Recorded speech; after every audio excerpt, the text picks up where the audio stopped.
Você pode agora parar de ser enganados, desenvolver a sua espiritualidade, trabalhando esses aspectos importantes. Umbanda sagrada, questões dos elementos, do sincretismo, com os orixás, os santos, o porquê da religião, sobre as entidades da Umbanda, a linha da direita, os caboclos, os pretos velhos, os marinheiros, os ciganos, os boiadeiros, os herês, com toda essa energia vinculada à Umbanda é trabalhada desse curso, tem que estudar. É possível que você trate a sua entidade na sua casa, é possível que você trate os seus guias na sua casa, para você aprender a fazer as suas firmezas. É importante que você estude, porque cada vez os terreiros estão mais cheios e lotados e não tem como dar atenção para todo mundo. O grande número de pessoas acaba virando festa e bagunça, e praticamente as pessoas que fazem leituras, cursos fora, são pessoas que realmente se destacam nos terreiros físicos. Caso contrário, a pessoa fica lá só penando e nada. Então praticamente ela não tem uma devida atenção. Hoje é possível que você faça esses cursos. E é isso, um axé e até a próxima.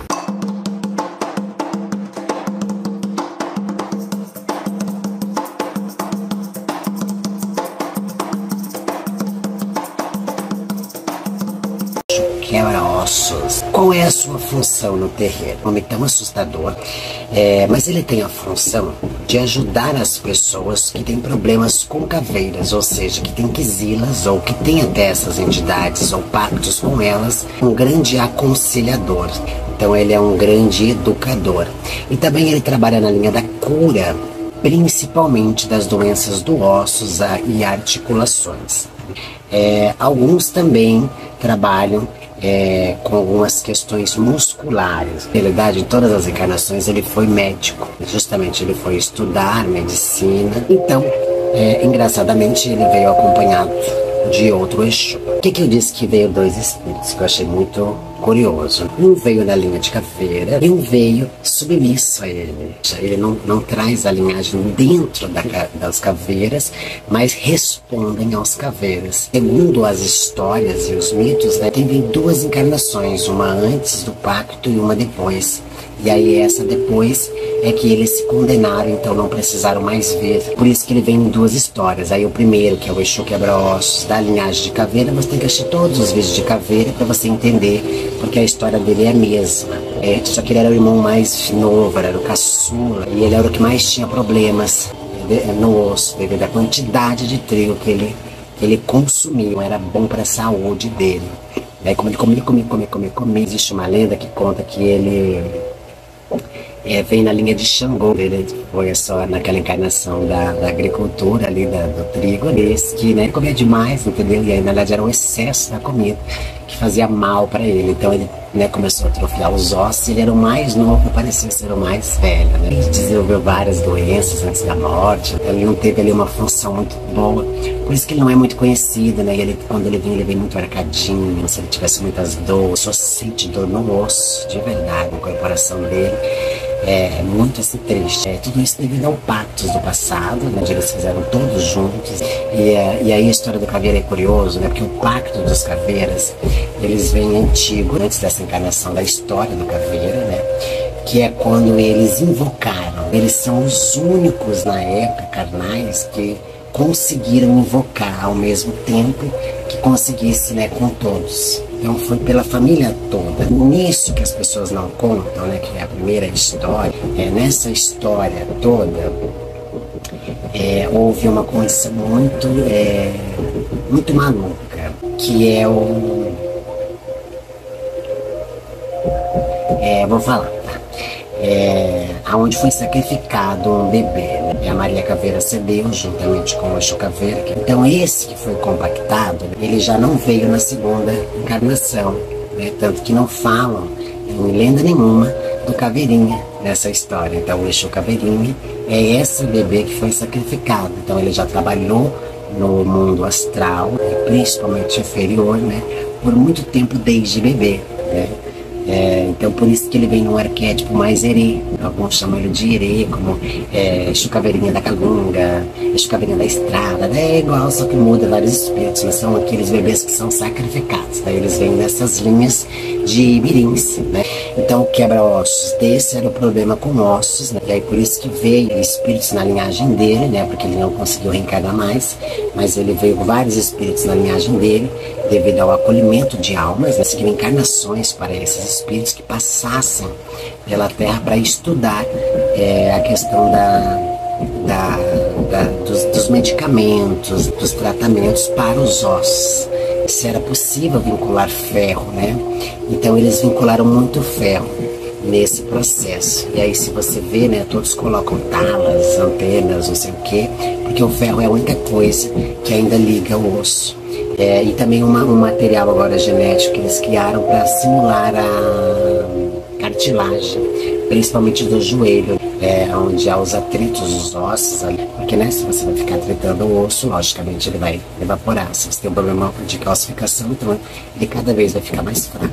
Então o ferro, o metal, ele foi indicado para isso. Só que por isso que as pessoas têm o hábito, pessoas que carregam essa linhagem, de se tatuarem, de colocarem piercings, alargadores, por causa do metal.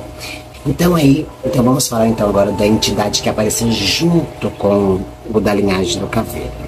Então apareceu o Arcadinho, que até parecia um Egum, que é o Caveira quebra-osso, que ele dá a linhagem dos Caveiras. E aí apareceu um outro, mais elegante, alto, bonito, parecendo um João Caveira, assim. Até achei que fosse assim, né, tipo assim, que o quebra-osso era aquele, e aí o outro era um Egum dele. Até achei que fosse, olha só, né, preconceito. Isso foi preconceito. Não, mas aqui na verdade é tipo assim, como ele veio muito arcado, né, daí aquela imagem não me sai da cabeça. Ele parecia um Homolô, gente, pra você ter uma ideia, assim, de como que ele tava ali naquela condição, sabe? Purinho. Juro pra você. Parecia, gente, que coisa, né? Não existe um Exu quebra-ossos que não vem na linha de Caveira, mas ele pode se desenhar da linha de Caveira sem problema, não haverá uma quisila, mas pode ser que ele fala que não seja. Eu sou o quebra-ossos, Exu quebra-ossos. E aí ele pode designar uma outra nomenclatura também, porque daí vai existir várias. Então, por favor, não peça as nomenclaturas, porque daí eu não tenho como contar uma história. Eu teria que partir para um espírito individual, e não é o nosso objetivo. Porque daí vai ter Exu quebra-ossos da Calunga, Exu quebra-ossos da Cova, Exu quebra-ossos Sete Covas, Exu Rei, né, quebra-ossos, Exu quebra-ossos das Estradas, Exu quebra-ossos do Rio, Exu quebra-ossos da Mata, entendeu? É tudo igual. Tudo vem na linhagem desse primeiro. Foram todos que trabalharam como médicos experimentais, trabalhando a favor dos caveiras em estudos com os ossos, principalmente os tratamentos que existem sobre isso, sobre como colar um osso, como cicatrizar um osso, como que se inventou o gesso, como que se inventou de paralisar aqui para fazer tal coisa, por que atrofia, por que disso, por que daquilo, qual alimento que faz mal, esse e aquilo, tudo isso, todas essas pessoas que passaram por todas essas evoluções, todos esses estudos científicos para trabalhar com a cura das doenças dos ossos, tudo da doença dos ossos, o que está causando isso na pessoa, porque o osso de certa pessoa está danificado e o outro não. Porque só desse lado e não desse? Porque tá frágil, porque uns caem um tombo, quebra um braço e o outro cai e não quebra. Qual a diferença? Porque um osso é mais forte que o outro? Qual o elemento que conduz isso? Então todos esses espíritos, essas pessoas carnais que fizeram pacto, vieram trabalhando a partir das suas segundas encarnações para que conduzisse ali a experiência, a inteligência. Por isso que eles são grandes curadores. Existe até uma falange deles que vem como aqueles médiuns espíritas que vêm nessa falange e justamente trabalham em específico aos ossos, uma coisa que um hospital, cada um tem uma coisa. Por exemplo, o Caveira não vai te falar do coração, não é a experiência dele, não é o objetivo dele, cada um tem o seu trabalho. Então ele trabalha numa linha de cura para dores musculares, problemas com articulações, problemas ali até mesmo sanguíneos. Ele pode exigir sacrifício. O Caveira é o primeiro que exige sacrifícios, e o Caveira é um dos poucos que consegue, apesar dos filhos não poderem comer, eles pedem o sacrifício de um porco, porque justamente ele está te eliminando uma coisa. Então você vai ter que comer uma determinada coisa daquele porco, uma gordura, uma parte, um pernil, não sei, e é definido isso lá, né, na hora da vibração dele, entendeu? Do que é que você vai comer daquela carne de porco, porque apesar de você não poder comer, por ser uma quizila, então do corte você pode. Então o primeiro espírito foi, né, teve todo um pacto, teve uma vida maravilhosa de rei, de reinado, de muito dinheiro, que é os Exus quebra-ossos. E aí existe uma diferença entre a quimbanda, né, os que descem no candomblé e os que descem tal coisa. Sabe por quê? Porque você pode designar um espírito para várias funções. E aí muitas vezes eles são designados para o negativo. Só que lembre-se, um dia, se você só trabalha negativo, um dia vai vir a cobrança. Entende? Então aí está o grande problema.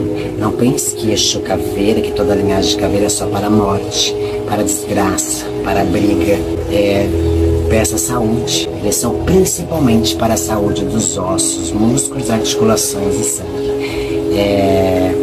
Então se você vai trabalhar só no negativo, pode ter certeza que isso virá em cobranças nessas partes do seu corpo. Ossos, articulações, sangue e músculos, tá bom? Então lembre sempre disso, né? Que daí você vai ter uma percepção melhor da vida e você vai saber lidar melhor com os seus guias. Na quimbanda, tô esperando você iniciar aqui, hein? Você estudar aqui. Tem que estudar comigo, falar comigo. Se quiser eu te dou um caminho para você entrar agora, de duas formas. Ou você entra como dizimista por no mínimo 17 meses, ou você entra como o parcelamento que eu fiz para outros filhos também, que é 12 vezes de 259. Aí você ganha a proteção da casa e todos os estudos. Aí é por um ano, você fica pagando esse valor sem poder sair. Um compromisso. Se fechar acordo comigo, você começa a estudar amanhã já.